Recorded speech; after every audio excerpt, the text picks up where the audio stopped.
My wife insisted we take separate cars to her parents' anniversary party, said she had errands to run first. Hair. Gift. Something about needing space. I didn't argue. 10 minutes into the drive, my 10-year-old son looked up from the back seat, soft voice, like he was telling a secret he shouldn't know. Mommy was kissing Uncle Darren yesterday. In the garage. My fingers clenched the wheel, traffic lights blurred, my lungs forgot what to do. She told me not to tell you. She said you'd cry. He looked confused, not scared. That made it worse. I nodded slowly, didn't speak, didn't breathe until we reached the party. Darren, her cousin, at least that's how she introduced him when we first met. Divorced, older, always laughing too loud at her jokes. I'd seen them whisper before, at gatherings, family dinners, one time outside our house, but I told myself I was imagining it. Paranoia, jealousy. I was the husband, he was just around. But now my son had confirmed something I didn't want to know, and the way he said it, calm, casual, meant this wasn't a one-time mistake, this had been happening. Under my roof, in my garage, while I was home. The party blurred around me, fake toasts, empty champagne. She kissed her mother on the cheek, hugged her father, laughed like nothing cracked. I watched from the corner. Darren arrived late, no apology, just a grin. Their eyes met for half a second too long. And I knew. I started slow. 3 weeks of silence, smiles, dinners, playing the fool. But I was watching. I placed an old phone behind the garage shelf, motion-activated camera, a second one in the hallway outside our bedroom, audio only.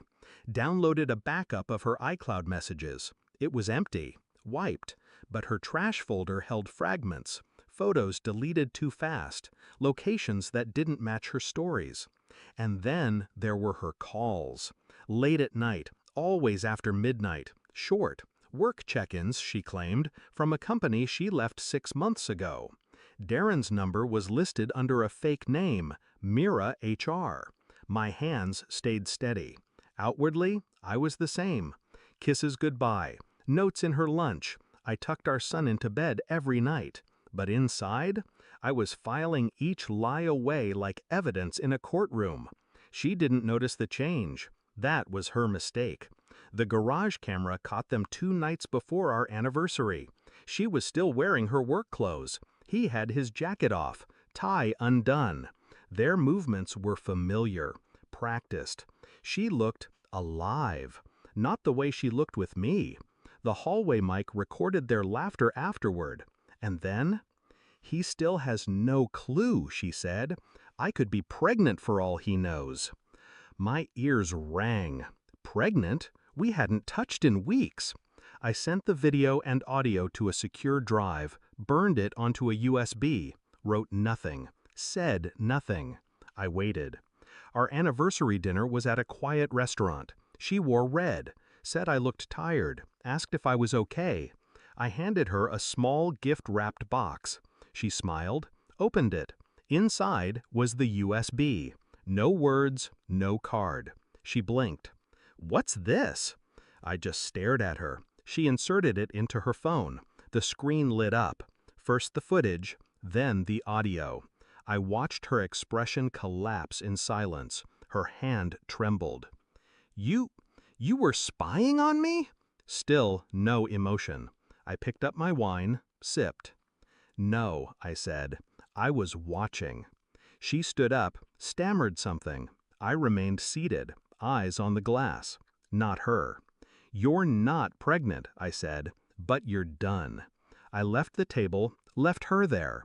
No yelling, no threats, just silence and truth. She moved out 2 days later. No apology, no confrontation, just silence between boxes. Our son asked where she was going. I told him, somewhere she chose a long time ago. He didn't ask again. I sleep lighter now, not better, just less heavy. There are still echoes, images, but they pass quicker now. I didn't lose her. She was already gone. All I did was see her clearly, and I've never felt more free. I wasn't betrayed suddenly, I was simply the last one to notice, but I'll never be the last again.